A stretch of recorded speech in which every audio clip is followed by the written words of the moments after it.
Lo que habíamos estado anunciando. Hoy vamos a iniciar el estudio del libro de Hechos, y este libro marca el nacimiento de la iglesia en la tierra, en la humanidad. Por tanto, es tan importante conocer estas cosas, y voy a pedir que oren conmigo. Vamos a orar porque es algo importante. La iglesia está escribiendo, o el Señor está escribiendo una historia en este lugar. Entonces ustedes están siendo protagonistas también de la mano del Señor de esta historia.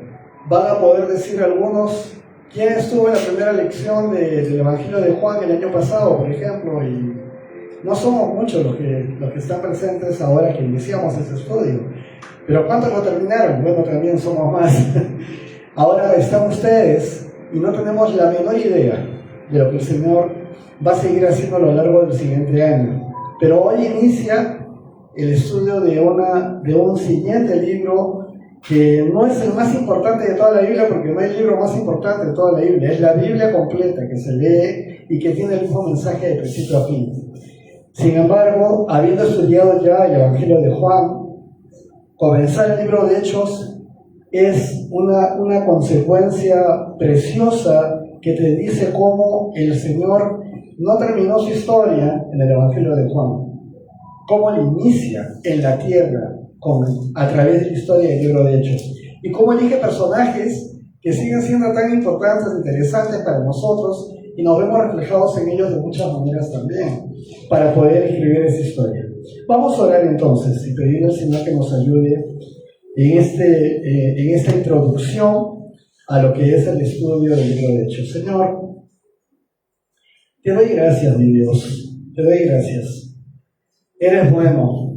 Hoy, domingo 28 de diciembre, estás permitiendo que podamos abrir tu palabra y comenzar a entender la forma en que tú diseñaste el que personas comunes, simples, como somos nosotros, Señor, que hemos creído en tu santo nombre, Señor Jesús, y hemos dejado que tu nombre entre en nuestra vida, en nuestro corazón, y que enseñoree sobre ella.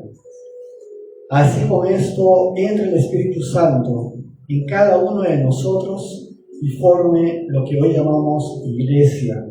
Gracias por dejarnos ese testimonio precioso que nos diste, y podamos entenderlo paso a paso y podamos seguirlo fielmente, Señor, para poder entender que nuestras historias no son muy diferentes a las historias que vivieron hace 2000 años. Estos hombres que empezaron a divulgar tu palabra, empezaron a llevarla por todos lados, y fueron también sacrificados en muchos casos, Señor, por tener tu nombre por delante. Murieron en la batalla de la fe, pero están en tu presencia hoy, que es el camino que vamos a seguir nosotros también. Guíanos, Señor, con discernimiento, con entendimiento de tu palabra, que tu Santo Espíritu, Señor, lleno de gracia para con nosotros, nos permite entender esta lectura. Gracias, en tu nombre lo decimos, Señor Jesús. Amén. Y amén. Muy bien, ¿están listos?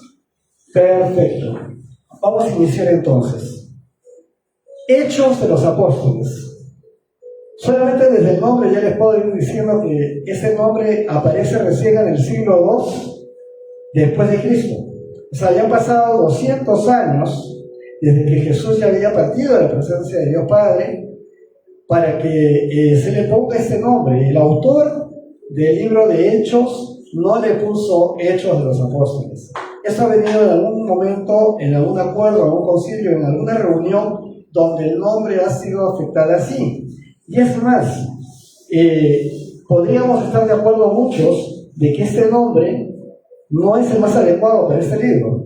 Hechos, sí, pero no es de los apóstoles, es Hechos del Espíritu Santo. Como, por ejemplo, el libro de Apocalipsis, el último libro del Nuevo Testamento, se llama, traducido Apocalipsis, significa revelaciones. Y revelaciones de Juan, o Apocalipsis de Juan, no es. es Revelaciones de Jesucristo, que directamente Él le habla a Juan y le comienza a dar todas las visiones que aparecen en el libro de Apocalipsis.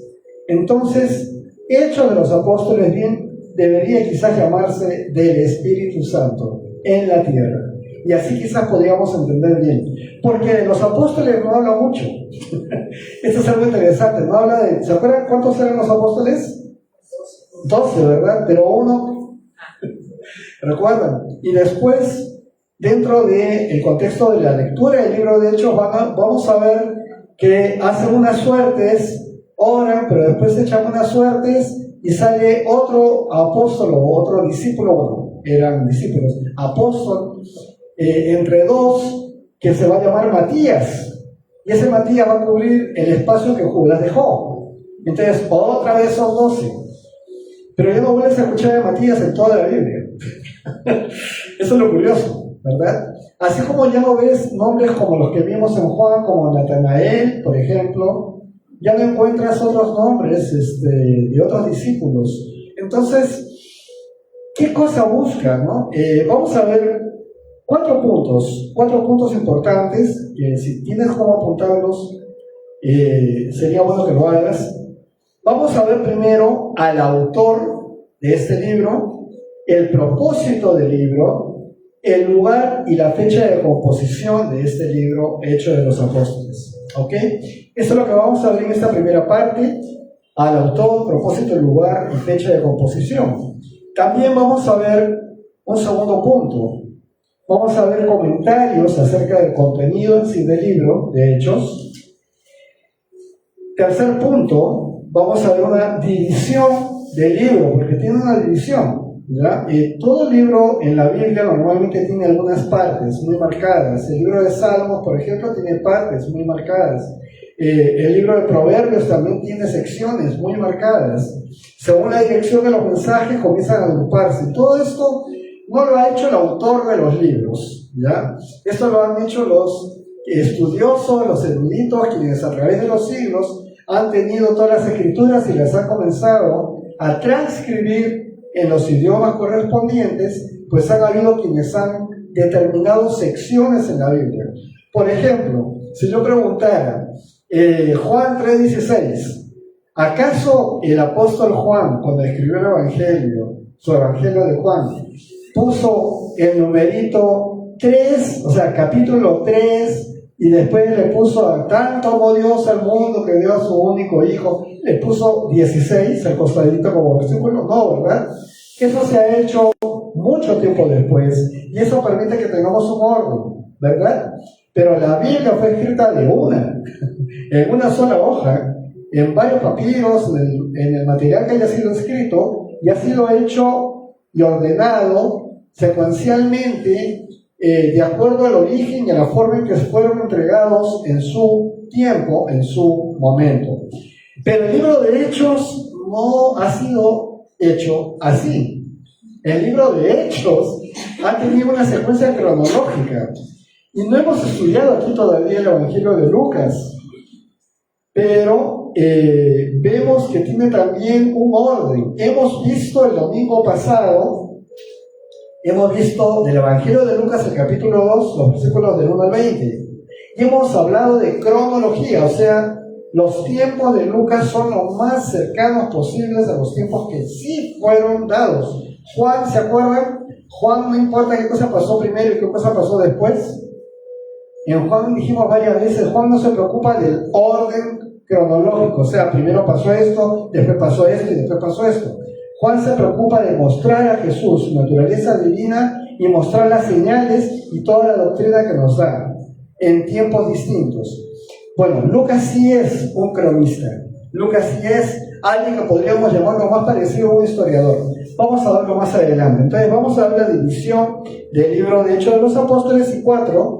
Vamos a hacer una reseña de los 3 viajes misioneros de Pablo. Tengo poco tiempo realmente para poder hacer todo esto hoy, sin embargo, confío en que mi Señor me guíe afortunadamente y todos estemos despiertos. Pues si alguien ha traído su botellita con agua, le pediría que la vayan tomando ya para poder hacer que toda esta información se quede con ustedes. Y empezamos. Vamos a empezar con respecto al punto 1, el autor, propósito, lugar y fecha de composición. El libro Hechos de los Apóstoles de Lucas, ¿quién lo escribió? ¿De qué color era el caballo blanco de Napoleón? Blanco, ¿verdad? Ya. Bueno, todo el mundo dice, y creemos, y pensamos, y creo, que Lucas escribió el libro Hechos de los Apóstoles. La tradición, escuchen bien cómo se lo digo, la tradición atribuye a Lucas la autoría de este libro. ¿Por qué tenemos que hablar así? Porque cuando termina el libro, no dice atentamente Lucas. Ni cuando empieza el libro dice libro de los Hechos por Lucas. No, tenemos el libro de Lucas, tenemos el Evangelio de Lucas y vemos por una cantidad de información que se cruza no solamente en estos libros, sino en otros evangelios, que Lucas sería la persona de la que estamos hablando. Él es el autor según la tradición. Ahora, un hombre como Lucas, ¿quién era Lucas? ¿Uno de los discípulos de Jesús? Mucha gente piensa que sí. ¿Por qué? Porque escribe un evangelio. Pero no, Lucas no estaba ahí en ese momento cuando Jesús caminaba en la tierra. Lucas es un griego, un hombre griego que se convirtió en el médico de cabecera del apóstol Pablo. Y esto lo vas a saber cuando aparezca Lucas en el camino durante el libro de los Hechos y cuando leas otras cartas de Pablo donde mencionan a Lucas.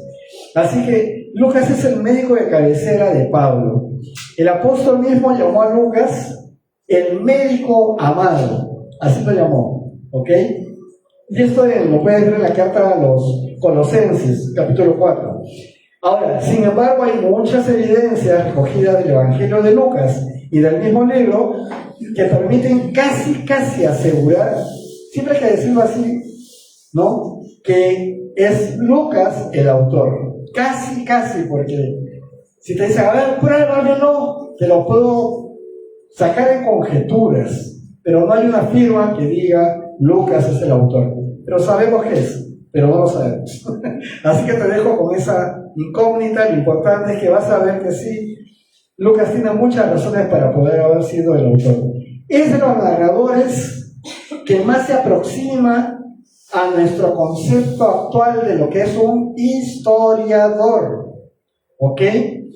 Es muy cuidadoso recopilando información y poniéndola en el orden de los tiempos, la cronología de la que les hablaba, tanto de la vida de Jesús como en el libro de Hechos de los Apóstoles, por el orden en que fueron pasando las cosas y de las personas de las que hablan.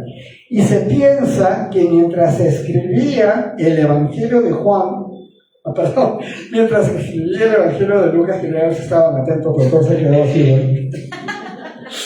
Ok, mientras se escribía el Evangelio, mientras que Lucas escribía el Evangelio, ya estaba él haciendo, como decimos comúnmente, la camita, comenzaba a hacer las bases de lo que va a ser el libro de Hechos.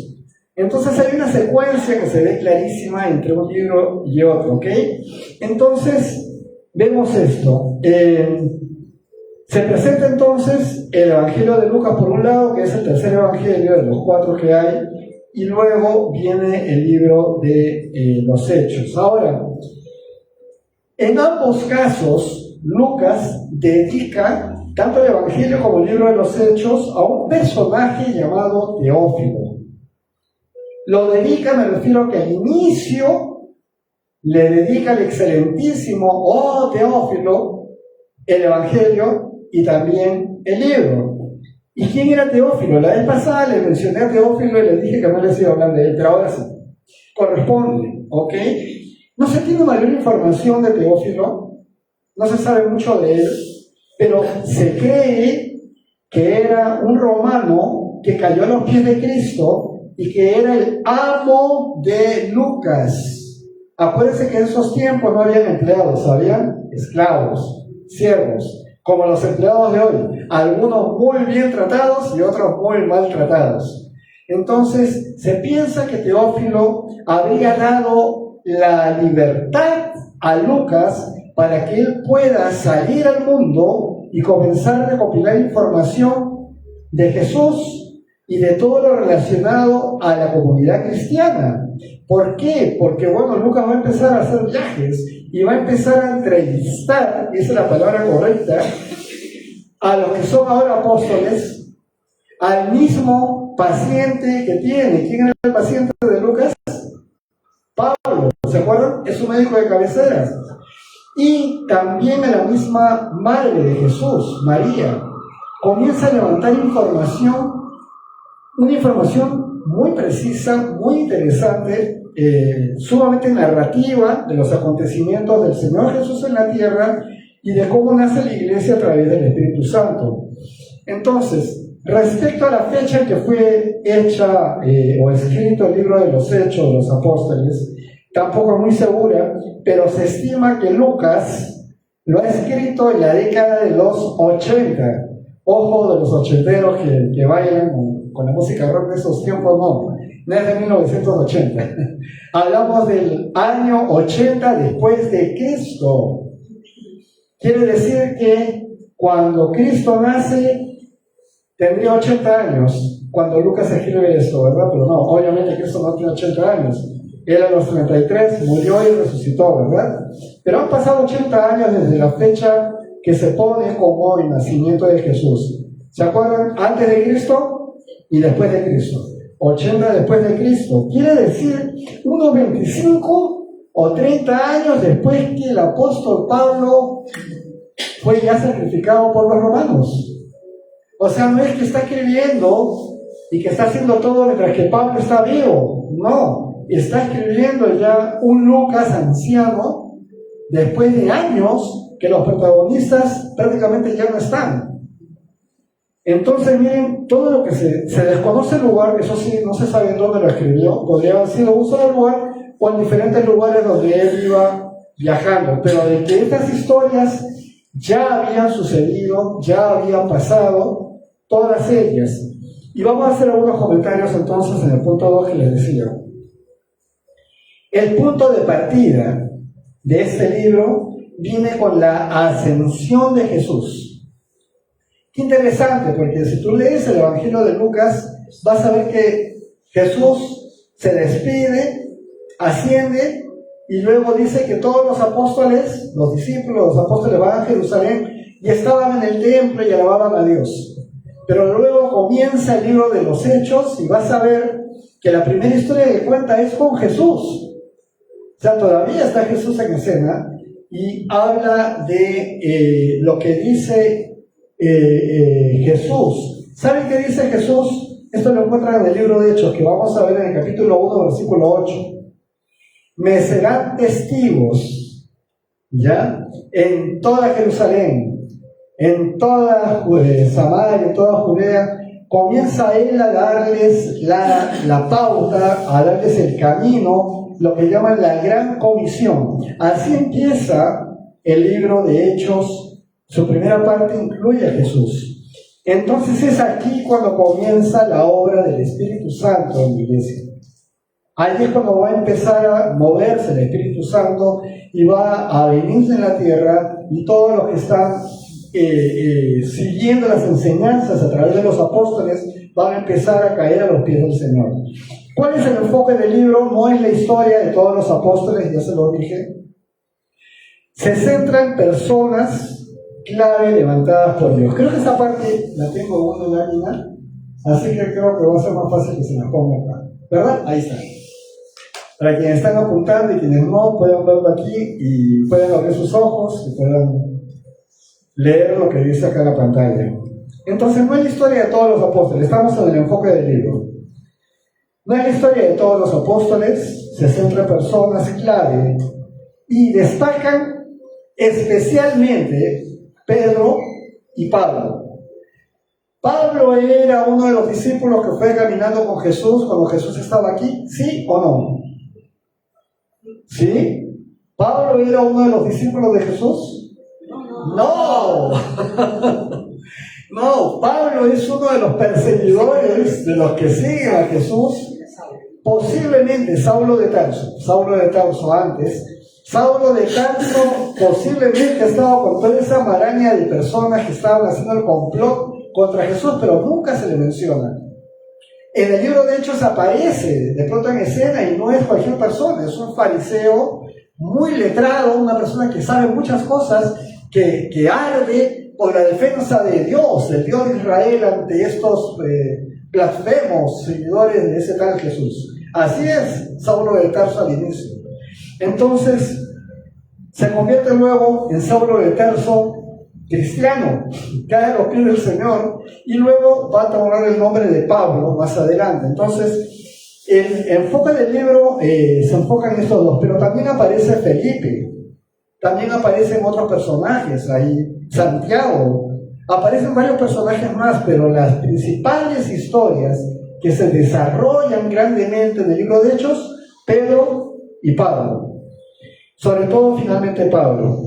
3, ahí está el propósito, ¿verdad? El propósito del libro. 1, registrar los primeros pasos del Evangelio, o sea, luego que ya Jesús caminó, enseñó, dio todas las señales, se mostró como el Hijo de Dios, murió en la cruz y resucitó, ahora se pone en marcha lo que van a ser esos primeros pasos después del Evangelio. Las buenas noticias de que Jesús, el Hijo de Dios, el Mesías, el Salvador del mundo, el Cristo, ya estuvo aquí. Ya llegó y ya se abrieron las puertas a través de la gracia para poder estar en la presencia del Señor. Esto se registra en Hechos, son los primeros pasos del Evangelio.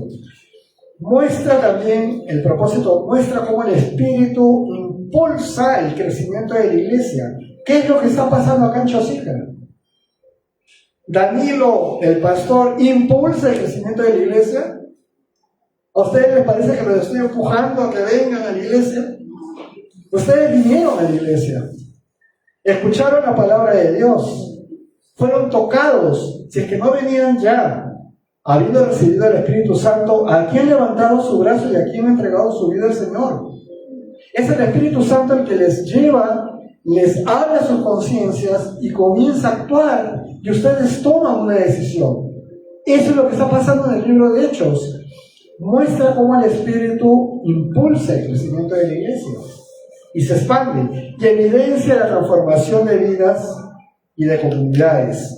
Un lema que tenemos en Calvary Chapel Great Fellowship, tanto allá como acá, es: enseñamos la palabra de Dios y se transforman vidas. ¿Ok? Entonces, eso es lo que sucede. Otra vez, ¿lo hacen las actividades? ¿Lo hace el pastor que está aquí? No. El Espíritu Santo es el que obra, el que hace todo lo que el Señor ha visto que suceda aquí o en cualquier otro lugar donde se levanta una iglesia de sana doctrina, donde Jesucristo sea el centro de adoración. Punto 4, tenemos aquí punto 4 y los siguientes puntos. El desarrollo geográfico del libro de Hechos. No todo pasa en Jerusalén, pero la obra empieza en Jerusalén. ¿Dónde estaban los discípulos en el momento en que se reunieron después de que Jesús parte de la presencia del Señor? Algunos deben saber a lo mejor. ¿Dónde se encontraban los discípulos en oración? ¿Saben algo de esto? Estaban en Jerusalén. En Jerusalén, la capital de Israel, en el monte. Ahí se encontraban todos en oración. Jesús les había dicho que vayan a Jerusalén a orar, y ahí se encontraban. Entonces, la obra apostólica, así lo vamos a llamar. Y vamos a entender qué significa apóstol. Apóstol es una palabra griega que significa enviado. Primero eran discípulos, ¿verdad? ¿Qué son discípulos? Ustedes pueden ser discípulos. Alguien les enseña de la experiencia, de la palabra en el Señor, y ustedes van aprendiendo, van siendo discipulados en la palabra del Señor. Eso ya pasó con el grupo de los 12 durante 3 años y tanto de la vida de Jesús. Ahora Jesús ya no está y ellos son enviados. ¿A qué? A ser discípulos y a bautizar en todas las naciones en el nombre del Padre, del Hijo y del Espíritu Santo. Entonces, esos enviados en griego es apóstoles. Eso es lo que está pasando aquí. La obra apostólica, los que van a ser apóstoles, son apóstoles, se inicia en Jerusalén, donde se dan las primeras manifestaciones del Espíritu Santo. Eso lo vamos a ver también, esto es algo espectacular. Donde surge el primer mártir. No es fuera de Jerusalén, es en Jerusalén que surge el primer mártir. Hablando del Señor, diciendo las cosas como Jesús hablaba y de pronto lloviéndole piedras y matándolo, Esteban. Empieza eso en Jerusalén. Y Pedro, el apóstol, ahora apóstol Pedro, ¿se acuerdan ese discípulo que lo negó 3 veces a Jesús? Ahora el apóstol Pedro, lleno del Espíritu Santo, afianza su ministerio en Jerusalén. Eso es importante que lo tomen en cuenta. No es que Pedro camina por todo, no, eso va a pasar después. Que Pedro comienza a realizar su ministerio como iglesia en Jerusalén junto con sus hermanos. Ahora, ¿qué más pasa? Se extiende la zona geográfica a Judea y Samaria. ¿Se acuerdan de Samaria? Donde estaba la mujer samaritana. ¿Se acuerdan que los judíos no podían pasar por Samaria porque eran enemigos acérrimos, no se llevaban bien? Tenían que darse toda una vuelta para poder llegar hasta Jericó, porque Samaria estaba ahí en medio. Ya. Suceden muchas cosas con Samaria. Entonces ahora la palabra de Dios ya llegó con el mismo Jesús a Samaria, pero después vamos a ver que Felipe está en Samaria. Está ahí y va a estar predicando y va a estar evangelizando en un lugar que antes era lo peor para los judíos. Ahora los judíos creyentes van a estar hablando de Jesús en Samaria. Entonces, finalmente, otra vez el libro de Hechos, capítulo 1, versículo 8, dice, y hasta lo último de la tierra. Bien, ¿qué es lo que estoy poniendo ahí? ¿No? Hasta lo último de la tierra. Se va la palabra hasta lo último de la tierra. ¿Choseca es lo último de la tierra? Digamos que en su momento sí. ¿Ya? Piensa en cualquier lugar. Es lo último de la tierra. ¿Pero por qué? Porque no es Israel. Todo estaba dentro de Israel, ¿verdad? Ahora es hasta lo último de la tierra de Israel y puntos suspensivos, hasta donde llega la palabra de Dios. El relato va a culminar, cierre, punto 5. El relato va a culminar con el Evangelio llegando a Roma. Van a ver a Pablo que le escribe en la carta a los romanos, o sea, a los creyentes que están en Roma, y les dice sobre su deseo de poder llegar a darles, compartir dones con ellos, pero Dios sabe, ¿no? que no se le ha permitido poder llegar hasta ahí, pero tiene el anhelo de llegar. ¿Y saben lo que pasó cuando finalmente Pablo llega a Roma? Está 2 años y un poco más y lo matan. O sea, sus huesos los deja en Roma. Finalmente ya un hombre viejito y era un hombre mayor. Entonces, pero el relato del libro de Hechos va a terminar en Roma con el Evangelio. Pablo aparece como figura clave del avance misionero. Quiero decir, no era el único misionero. Ojo, no todos predicaban tampoco a Jesucristo totalmente tal como era. Pablo había profundizado en ese estudio y enmienda un poco la plana a otros personajes. ¿Ya? Cuando está en un pueblo de Asia Menor, ahí se encuentra que había habido un hombre llamado Apolos, fuego con las cosas de Dios, pero no predicaba a Jesucristo. Entonces Apolos se convierte a Jesucristo y comienza ahora a predicar el Evangelio tal cual es. Cosas así se van a encontrar en el camino de estas historias. Entonces vamos a ver también que el mensaje del reino alcanza el corazón del mundo de los chosecanos, de los barranquinos, de los miraflorinos, de los de San Juan de Miraflores, de San Juan de Lurigancho, de los chilenos, de los gentiles. Todos los que no somos de Israel somos los gentiles. No porque seamos muy gentiles a veces, ¿no? Pero ese es el nombre traducido que nos dan aquellos que son de Israel y que decían esos gentiles. O sea, ellos eran los que tenían todas las cosas de Dios y nosotros, o sea, todos los que no habíamos nacido hace 2000 años y antes, pero todo lo que no fue Israel, los gentiles. Bueno, ahora el mundo gentil es el que lleva por el Espíritu Santo en él la iglesia. ¿Ok? Y mucha gente de Israel no cree en Jesús. Mucha gente de Israel. Israel mismo no es el mejor ejemplo de un pueblo moral. Es un pueblo absolutamente inmoral el día de hoy. Así que todas las cosas en que piensan que tienen que ver con el progresismo, el wokismo y todo lo demás, anti-Israel. Lo vas a encontrar ahí. Y esto es un tiempo, y la palabra de Dios habla de eso. Pero ese pueblo de Dios es la ciudad de Israel, el pueblo de Dios. Va a haber ahí un levantamiento, va a haber un avivamiento, va a haber persecución por esa gente que va a decir Jesucristo es el Señor. Eso va a pasar. Lean el libro de Apocalipsis, lo van a poder ver muy bien. Sigue la división. Tiene que ver. ¿Estamos bien? ¿Criterio de división? Correcto.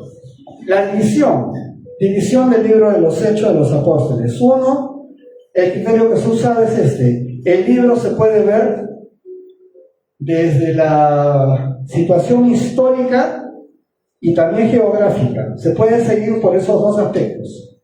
Y el relato sigue el movimiento y el ministerio de sus personajes principales. Aquí es donde la doctrina fluye. Aquí es donde los personajes y las cosas que suceden con ellos te van dando a entender, o lo que hablan ciertos personajes como Pablo, te van dando a entender el mensaje supremo del Señor a través de la obra misionera en cada lugar donde ellos van. De Pedro, de Pablo, Felipe mismo. Así que ese es uno de los aspectos en los cuales se puede dividir. Conoces la historia por su historia y conoces la historia por su ubicación, pero conoces todo lo que es el libro, pero lo más importante para mí, relevante, es el movimiento del ministerio. Ya sabes que es el Espíritu Santo el que va a mover esto, y vas conociendo cómo es que se va generando la iglesia. Después vas a ver la primera etapa, ¿verdad? La primera etapa que empieza en Jerusalén, otra vez Hechos 1:8, desde la resurrección de Jesús y la ascensión a la diestra del Padre. Vas a ver también la formación del primer núcleo cristiano. ¿Cómo es que se forman entonces todos aquellos que Jesús manda a orar en Jerusalén para que esperen la llegada del Espíritu Santo? Esto es algo que va a ocurrir. Ellos son obedientes y van a estar unánimes en oración hasta que llega la fiesta de Pentecostés. Y comienza ahí la manifestación del Espíritu Santo a través de todos los que están ahí, y comienza a organizarse la iglesia, porque de pronto ese hombre pescador, robusto, sí Señor, yo te llevaré contigo hasta la muerte, y terminó negando a Jesús. Pedro ahora sale lleno del Espíritu Santo, después que el Espíritu Santo ha llegado a la tierra y está en ellos. Se da un discurso de campeonato y caen 3,000 personas en Jerusalén a los pies del Señor. Si yo saliera aquí lleno del Espíritu Santo y hablo chosica y caen 3,000 personas, ¿dónde las meto? Bueno, en ese momento todo estaba hecho de tal manera que las 3,000 personas empezaron a venir de golpe. 3,000 personas, ¿saben lo que es eso? ¿Algún estadio de aquí puede albergar 3,000 personas? Aquí en Chosica. Creo que no. La vez pasada fuimos a un evento con mi buena Esmeralda, que nos habían invitado, estuvimos por ahí en el Colegio Santa Rosa. ¿Cuántas personas entrarán en ese estadio? ¿No? Es bastante grande. Pero 3,000 personas, 3,000 personas cayeron a los pies del Señor después del discurso de Pedro. Y eso fue lo que se manifestó. Comienza la organización de la iglesia, necesaria organización con tantas personas a las que tienes que atender espiritualmente, ¿verdad? 3. Vamos a ver la segunda etapa. La segunda etapa en Judea y en Samaria. Ha habido una persecución. Y en esta persecución va a empezar a raíz de Esteban. A Esteban lo martirizan después de que él habla y comienza un movimiento y Pablo lidera por lo menos una parte, Saulo de Tarso en ese momento lidera una parte de esa persecución. De hecho, ya él menciona, no se ve la historia en detalle, pero ya menciona que entraba a las sinagogas, o sea, en las capillas de los judíos, donde habían creyentes, había ya gente, seguidor de Jesús, que estaba dentro de las sinagogas, hablando de Jesús, y dice que arrastraban a los creyentes, o sea, sacaban a los seguidores del Nazareno, así le llamaban a los cristianos, que todavía no se les llamaba cristianos, arrastras, hombres, viejos, mujeres, niños, los llevaban, los metían en las cárceles, los mataban. Saulo de Tarso aplaudía esto. O sea, el futuro Pablo era un hombre que asesinaba para defender a Dios. ¿Qué les parece? Fíjense, les estoy poniendo la figura de Pablo para que no lo tengan ustedes tan idealizado. Él todo el tiempo en diferentes espacios y cartas manifiesta de lo que él se arrepiente y de las cosas que hace realmente sabiendo de que él mismo quizás no tenga espacio en el cielo, porque él recuerda lo que hizo. Y él estuvo presente en el martirio de Esteban y recogió la ropa de Esteban, lo sostenía mientras que consentía que lo pedraran. Entonces, la persecución viene a raíz de eso. Y salen creyentes, salen de Jerusalén y se van a otros espacios. ¿A dónde se van? A toda Judea y a Samaria. Entonces la dispersión empuja. Fíjense cómo Dios utiliza todo. Empuja la expansión del Evangelio a otros lugares. ¿Y por dónde creen que ellos caminaban para poder hacer esa expansión? ¿Cómo es que llegaban a esos lugares? ¿Qué rutas usaban? Usaban los caminos romanos. Lo que Roma hizo para afianzar a su imperio, todos los caminos llegan a Roma. ¿Has escuchado eso alguna vez? Ya, el punto, digamos, cero era Roma. Todos los caminos del imperio donde estuvieran en la antigua España, en la antigua Inglaterra, en Israel, en todos los lugares de Egipto, todos los caminos que construían los romanos llegaban a Roma. Pero adivinen qué caminos utilizaban los cristianos para enviar el Evangelio. Esos caminos. Lo que estaba hecho, digamos, para el mal, fue utilizado para la expansión del Evangelio. Otra vez, Dios utiliza todo para poder glorificarse a través, en este caso, de la expansión del Evangelio. Así que esos caminos ya estaban hechos, hay que usarlos, los usaban para las cosas de Dios. Bien, esto sucede entonces y van entonces a Judea y Samaria. Eso fue lo que dijo Jesús que hicieran, en toda Judea y Samaria. Hay una etapa más aquí, ¿está la tercera etapa ahí? Bien, ese es. Hasta lo último de la tierra, la conversión de Saulo de Tarso y después llamado Pablo, se convierte en un instrumento para los gentiles, para nosotros.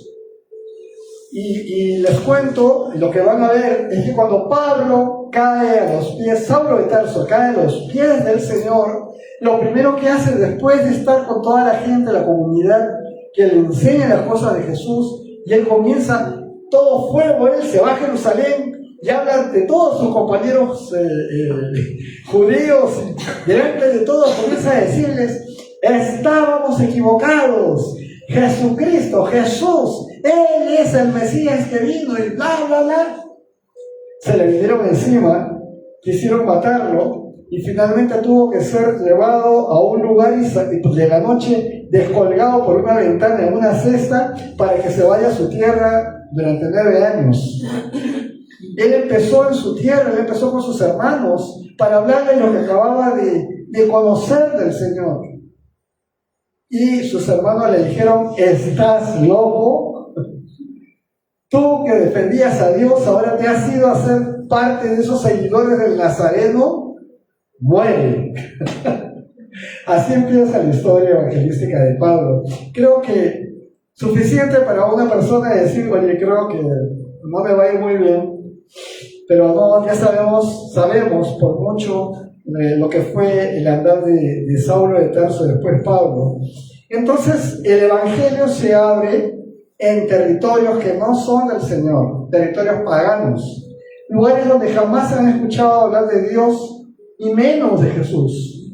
Sin embargo, el poder de la palabra de Dios por el Espíritu Santo les da convencimiento a estas personas que adoraban 50,000 dioses y ahora se enfocan en el verdadero y en el único, en Jesucristo, utilizando a Pablo. Y bueno, vamos a ver luego, en el punto 5, la culminación del libro. Aquí vemos los viajes misioneros de Pablo por Asia Menor y Europa. Y luego vamos a ver que regresó a Jerusalén Pablo y fue arrestado y fue llevado a Roma, donde tanto quería ir. Y ahí Pablo no muere, él pasa un momento. Pablo era un personaje que había sido criado, nació en Tarso, pero por alguna condición exactamente no sabemos cuál, él tenía su nacionalidad como persona de Israel, pero también tenía la nacionalidad romana, lo que le daba muchísimos beneficios. ¿Qué diríamos hoy? Soy peruano, pero también soy nacionalizado americano. ¿Ya? Entonces, entonces cuando voy a Estados Unidos soy un americano más. ¿Sí? Bueno, así era Pablo en tiempos del Imperio Romano, donde todo lo que no fuera romano era totalmente echado de menos, pero Pablo no. Pablo en más de una oportunidad dice, soy ciudadano romano, pero no lo usaba para jactarse de ello, lo usaba para poder seguir la obra de Dios sin mayor obstáculo. Los romanos decían, perdón, no podemos hacer con él lo que hacemos con otras personas que no son romanas. Lo protegían, lo cuidaban a Pablo. Entonces él utilizó eso sabiamente. Y el libro concluye con el Evangelio establecido en la capital del imperio, o sea, en Roma. Ahí termina el libro de Hechos. Entonces, hasta ahí hemos visto esta parte y vemos cómo Lucas se manifiesta dentro de la historia. Lucas no solamente es el escritor, en ocasiones aparece como testigo presencial de las cosas que él mismo estaba diciendo ahí. O sea, yo estuve ahí, es lo que va diciendo, aparece Lucas ahí, y la narración, cuando dice esto, comienza a utilizar la primera persona en plural. Nosotros, dice, nosotros fuimos, nosotros hicimos, o sea, yo estaba ahí, yo Lucas era parte de la misión de Pablo. Entonces, de modo que el escritor se incluye a sí mismo entre las personas que acompañan al apóstol Pablo en su trabajo. Hasta aquí, ¿cómo van? Los que escucharon todo, ¿cómo van? ¿Está entendido más o menos el orden? ¿Ya están sabiendo qué cosas vamos a ver? Entonces ahora empiezan las figuritas, para que no se aburran. Muy bien, vamos a ver los viajes misioneros de Pablo, solamente a manera esquemática, para que vean lo que significó ese mover del Espíritu Santo a través de Pablo. ¿Ok? Y así es como vamos a ver el primer viaje misionero de Pablo. Ahí tienen el mapa. El primer viaje misionero no lo hizo solo. Pablo estuvo acompañado por Bernabé. Este Bernabé, ese nombre significaba el consolador. Y este hombre fue el que, cuando ya vio que se estaban abriendo frentes de seguidores de Cristo en lugares de Asia Menor y de Grecia, le dijo a Jerusalén, ¿saben? Voy a ir a buscar a Saulo, que se encuentra en su ciudad en Tarso, para que me acompañe. Él va a ser útil para este tiempo de enviar el mensaje de Jesús a otros lugares fuera de Israel. Se va a Tarso, lo trae a Saulo y se van finalmente a Jerusalén. En Jerusalén, después de estar un tiempo entre los hermanos, le imponen las manos, después de orar, le imponen las manos a Bernabé y a Saulo y son enviados, ojo, miren cómo se lo digo, desde Jerusalén a un lugar llamado Antioquía. en ese lugar ya había una comunidad cristiana.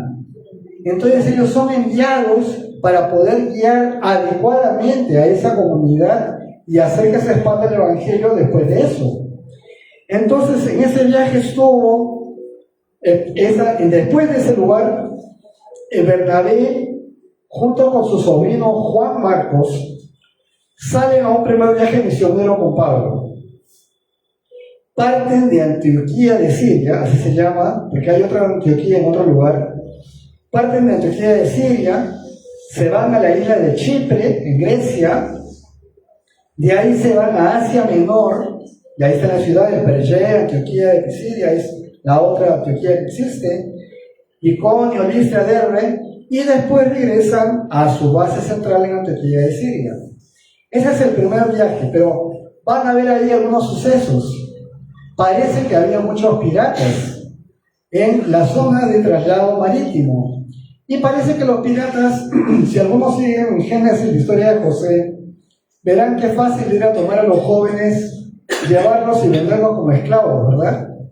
Se cree que Juan Marcos vio algo así y tuvo miedo, este muchacho, y decidió abandonar a su tío Bernabé y a Pablo en esta caminata. Se regresó, cosa que a Pablo después le va a generar una tremenda amargura, ¿verdad? Es la palabra correcta. Va a discutir con Bernabé inclusive, eso es parte de la historia en Hechos.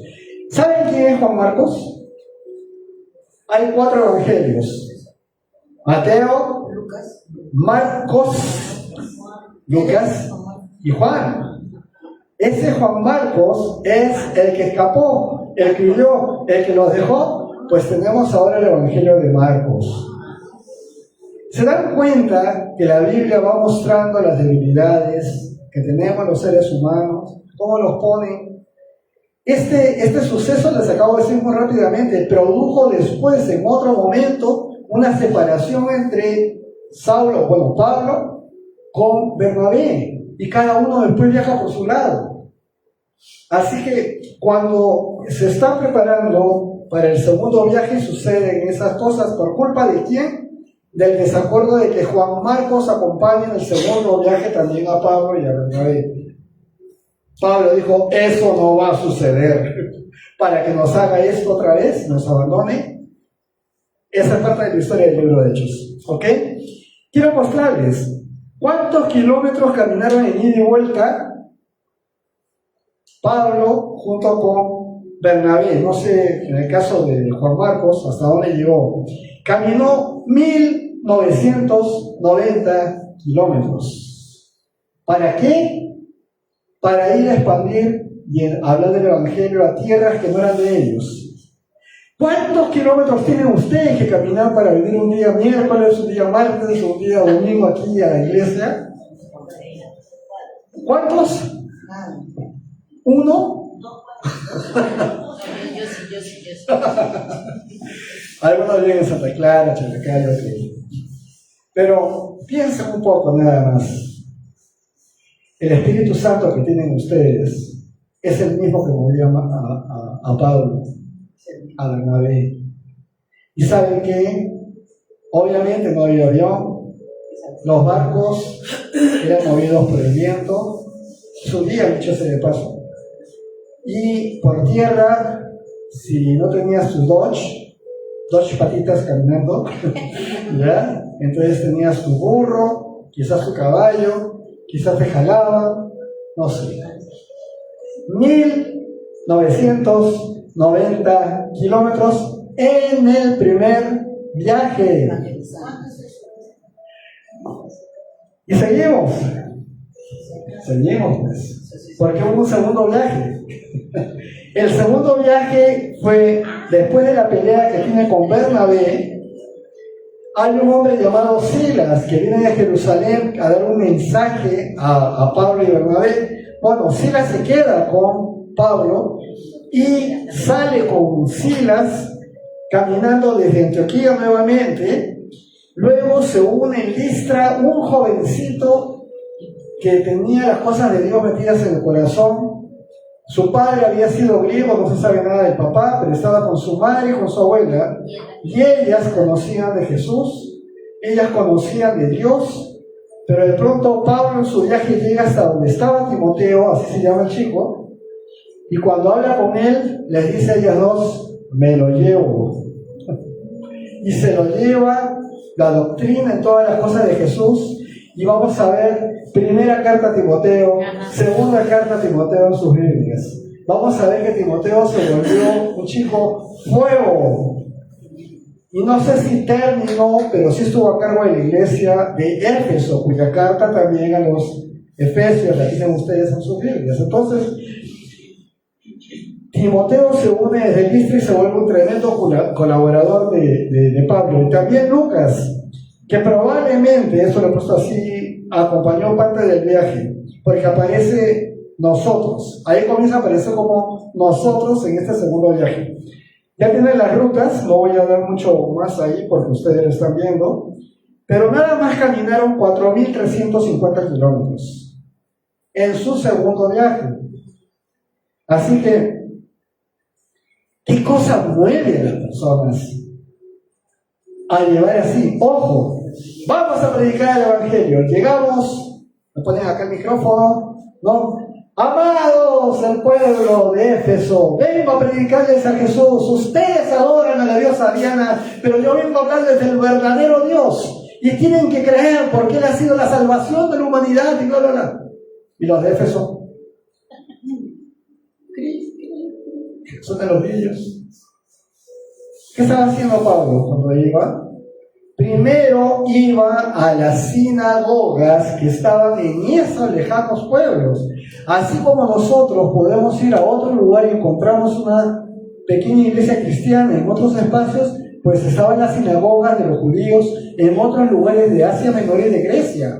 Ahí iba de frente Pablo, les hablaba a sus hermanos, les hablaba de Cristo, y luego de compartirles el Evangelio primero a ellos, salía con ellos, o con los que creían, a predicar en esa zona pagana, donde adoraban a Zeus, donde adoraban a Juno, donde adoraban a Saturno, donde adoraban a todo lo que fueran dioses griegos o greco-romanos, como se llaman, Apolo, Atenea, Marte. Ahí les decía, borren, solo Jesús. ¿Cómo le creían? Con grandes fiestas, con grandes ritos, con tanto dinero involucrado, con tanta pobredumbre moral, que para ellos era normal y era religioso y normal.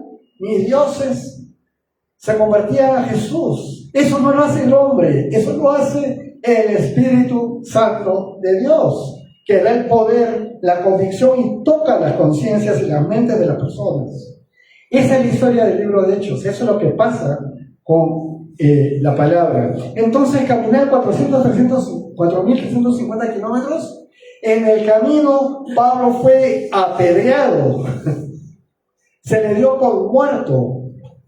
Lo recogieron como un estropajo. Ya está muerto ya.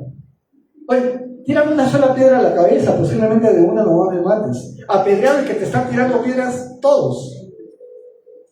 Pero él se levanta, lo levantan, se para y sigue caminando, y luego va a hablar de hace 14 años, yo conocí a un hombre fuera del cuerpo, en el cuerpo yo no sé, que fue al tercer cielo.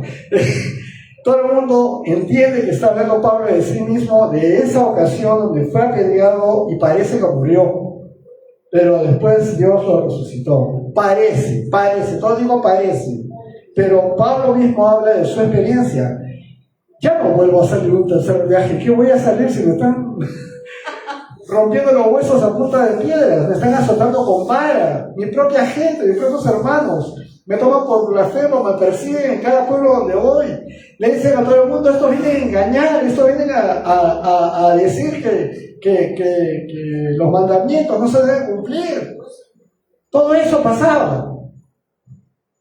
Pues Pablo vuelve a salir. Tercer viaje misionero. Y en este viaje va a caminar 4.000 kilómetros más, 4.045. Esta vez sí sale con Timoteo. Y sale con otro discípulo similar a Timoteo llamado Tito. Sí, y Lucas también lo acompaña, ¿ya? Está en parte de este regreso y vuelve a decir nosotros, vuelve a escribir nosotros, está ahí Lucas. Y hay otros colaboradores, ahí se los he puesto, no sé si se llega a ver, pero hay otros colaboradores como Erasto, Sopater, Aristarco, Segundo, Gallo, Típico, Trofimus, que se unen en distintos momentos del viaje. Pablo no le está pasando fácil, ¿eh? Nosotros pensamos en llevar nuestra maleta, nuestros remedios, las cosas para acicalarnos en el camino, la plata y la tarjeta de crédito se la tiene para ir a consumiendo en el camino. Nada le hizo abrir allí. Iban con una bolsa, sí, de las ofrendas que habían para poder llevar adelante el viaje misionero. Pero después las enfermedades, ¿qué? Vacunas para algo. No, olvídense, todas eran hierbitas. Así que esas eran las condiciones en que iba y caminaba. ¿Cuántos kilómetros hay desde Tacna hasta Tumbes? ¿Saben? ¿Alguien sabe cuántos kilómetros hay desde Tacna hasta Tumbes? 2000. 2000. Con eso pueden sacar una idea de lo que fueron la suma de estos 3 viajes de Pablo. 4.000 más 4.000, ¿más cuánto? Ajá. Así que estamos hablando de muchos kilómetros. Esos pies, de verdad yo no quisiera ser el esclavo que le lave los pies a Pablo al llegar a mi casa. Porque no, de verdad que el Señor preserva a sus hijos, los cuida. Y tiene la oportunidad de ponerlo en evidencia, a prueba. Así que, luego de ver todo esto, ¿qué les parece lo que acabo de mostrarles? Están a punto de empezar una verdadera aventura. El libro de Hechos, de verdad, para el que le gusta la historia es bastante interesante, pero para el que quiere saber cómo es que hoy estoy aquí a los pies del Señor y qué hubo antes de que yo tomara esa decisión. El libro de los Hechos te muestra una pequeña parte. Te voy a hacer una reflexión final. El mensaje de Dios en Hechos de los Apóstoles nos recuerda que la obra de Dios no terminó con la ascensión de Cristo al cielo a estar en la diestra del Padre, sino que comenzó con una iglesia llena del Espíritu Santo. Ahí empieza. No fueron hombres extraordinarios los que transformaron el mundo, sino creyentes, escuchen bien, obedientes. Creyentes obedientes que dependieron del poder de Dios más que de sus propias fuerzas. Yo no sé cuántos kilómetros he caminado en mi vida. En Cajamarca particularmente, yo he subido montañas constantemente, he cruzado valles, pero que haya caminado 10.000 kilómetros así a pie en mi vida, no estoy muy seguro. Quizás en lo que caminas en tu casa, en las calles, no sé. A lo largo de mi vida, podría ser que por eso me he hecho baile, no sé. Pero si yo pienso que un solo viaje le significa 4.000 kilómetros, creyentes obedientes, en eso se basa todo. Por favor recuerden, quienes estuvieron aquí, terminando el Evangelio de Juan, ¿qué dijo Jesús? El que me ama, obedece mis mandamientos. Eso es. Ahora, el libro de Hechos enseña que la iglesia crece cuando permanece, en oración. Yo no me quejo de las personas que llegan y que cubren varias sillas de las que ponemos los días martes. En realidad es un milagro que haya varias personas sentadas en ese tiempo de oración, en una sola hora, sin galletita ni café de por medio. Pero ¿saben qué? Eso lo hace el Señor. Y ya, Si voy más allá, cuando hablé a uno de los pastores allá en Nueva York y le comenté, han habido 7 personas en el tiempo de oración. ¿Qué? ¡Wow! Porque no somos una iglesia con 10 años. Estamos caminando recién al año y medio. Así que el Señor hace eso, el tiempo de oración. Hechos enseña que la iglesia crece cuando permanece en oración, en comunión y en fidelidad a la palabra de Dios. Hay otra. Esa es la forma en que la iglesia crece, aún en medio de la oposición. ¿Cuál es la oposición que tenemos acá? Nos tocan la puerta, vienen acá diciendo, están haciendo mucha bulla. ¿Hay algún problema en este momento con este local? Quizás cuando ponga el letrero, quizás ahí recién alguien comienza a aparecer, a ver su licencia, a ver que no sé qué corazón usted, quizás. Pero ahora no tenemos ningún problema, no tenemos así oposición. La oposición no se ve, la oposición es espiritual, esa sí hay. Esa sí hay.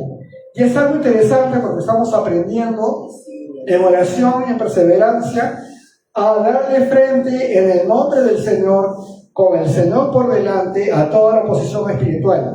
¿Dónde golpea más? Por el lado de la salud. Por el lado de la salud. Tenemos historias aquí en la iglesia ya en el corto tiempo que el tema de salud ha sido un tropiezo aparentemente, pero no lo es. El Señor hace maravillas con eso. Así que el tema de la salud es lo más recurrente, lo más... Hay gente que ha desaparecido aquí por temas aparentemente de salud. Nunca lo vi. Oye, vamos a orar. Nada, ni siquiera eso. Ni siquiera eso. No se cree en el poder del Señor a través de la oración. La persecución no detuvo el Evangelio. Piensen, estoy hablando de hace 2000 años. 20 siglos, ¿verdad? 2000 años. ¿Qué edad tengo yo? 63 años, no llevo un siglo. ¿Ya? Me precede 19 y medio siglos que han estado los cristianos con oposición, con muertes, quemados, traspasados, empalados, de 1000 maneras. Aquí en el Perú, con el senderismo, aquí tenemos a Runa Simi, al abuelo de Cusi. Se quedó cuando vino la andanada terrorista, cuando entró en su pueblo, dijo, vayan, el viejito que hablaba el Evangelio, vayan, yo hablo con ellos, pero no te vayan. Habló, le jalaron y le cortaron. Ay, eso pasó. Le cortaron la lengua. Le sacaron el corazón, lo dejaron ahí. Entonces, ¿terminó la historia? No. Cuando vuelven al pueblo que había sido atacado por toda esta andanada terrorista, Rómulo Saune, el nieto, ve toda esta historia y decide comenzar a servir al Señor.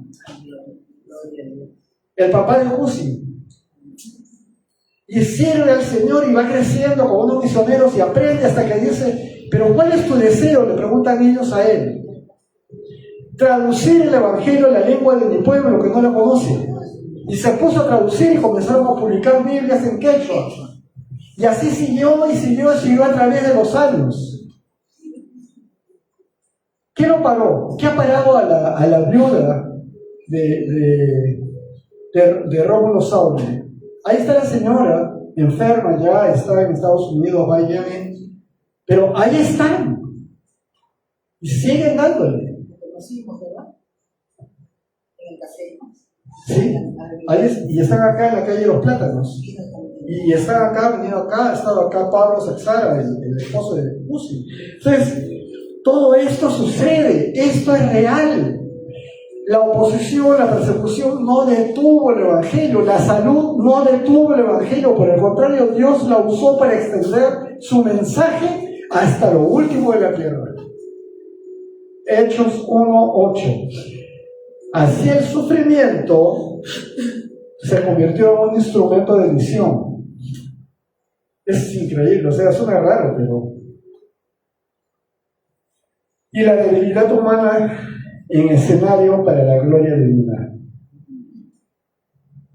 Wow. Perdón, yo he preparado esto, pero no lo veo.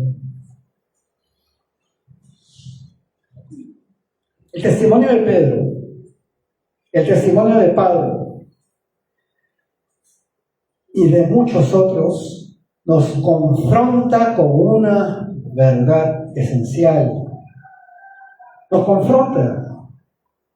El Espíritu Santo sigue guiando hoy a su pueblo.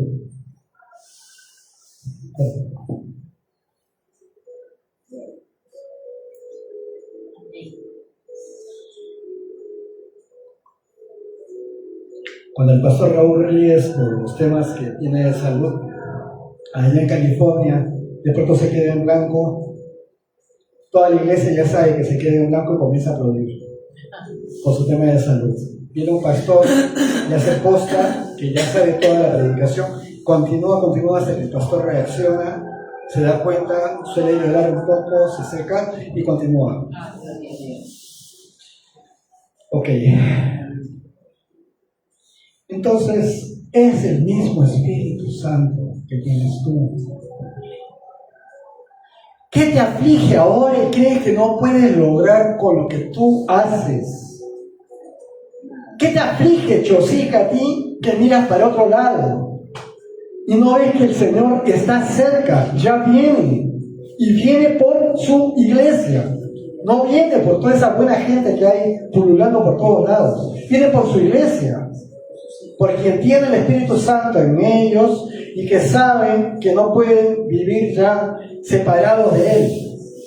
No para las obras que haces. El sufrimiento es parte del camino. Y ya estabas sufriendo antes de conocer al Señor. ¿Cuál es tu novedad al respecto? Él capacita, envía, corrige, sostiene a quienes están dispuestos a obedecer. Obediencia. El creyente no es llamado solo a creer, sino a dar testimonio con su vida, y allí es donde Dios lo ha puesto. Ahí es donde Dios lo ha puesto. Estaba leyendo el devocional de hoy, de Owen Chavos. Fuerte, fortísimo. No mires a otra persona y digas, bueno, si él puede tener esos puntos de vista y prosperar, ¿por qué no yo? Tienes que andar en la luz de la visión que se te ha dado a ti. No te compares con los demás ni los juzgues. Eso es algo entre Dios y ellos. ¿Qué le dijo Jesús otra vez? ¿Qué le dijo Jesús a Pedro cuando vio que Juan estaba siguiéndolos? ¿Y ese? Tú me estás llevando a mí. ¿Y ese? ¿Y a ti qué con él? Tú sígueme a mí. Estamos mirando a otros, estamos mirando lo que hacen, estamos mirando lo que piensan, estamos mirando lo que tienen, cómo yo hice esto, no tuve lo que tiene él, cómo me he hecho esto. Estamos en esa tontería.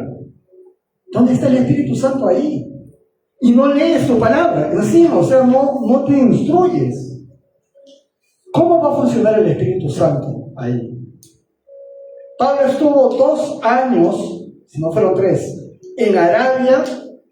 Ya vino recibido el Señor, estuvo allá con las Escrituras, leyendo, documentándose, para poder salir otra vez y decir, Él es el Señor. Miren lo que dicen los profetas, miren lo que pasó con Jesús, Él es. Leía la palabra de Dios, las Escrituras antiguas, para poderse formar. ¿Tienen su Biblia en casa? ¿Por qué no la leen? Por eso la puse figuritas, no mentira. Les puse para que vean el mapa y vean la cantidad de kilómetros que se caminaba Pablo y toda la gente. Finalmente, Hechos nos desafía a vivir con una visión misionera permanente. O sea, ir a todas las naciones. Ir a la casa de mi mamá, donde yo no soy mi mamá, pero están mis hermanos, pero no saben el Señor y yo les hago y me chatean. Y ahí donde siempre le compro a la florista o la verdulera. Y acá a la vuelta. Y al carpintero que no quiere venir, pero ya le hablé del Señor. Y al jardinero, que lo tenemos acá tantas veces, el jardinero que sabe hacer otras cosas, que puso estos ventiladores. El hombre sabía hacerlo, pero entra a escuchar la palabra de Dios. No quieren, te chotean, pero id, lo que dice es id, no te dice trae,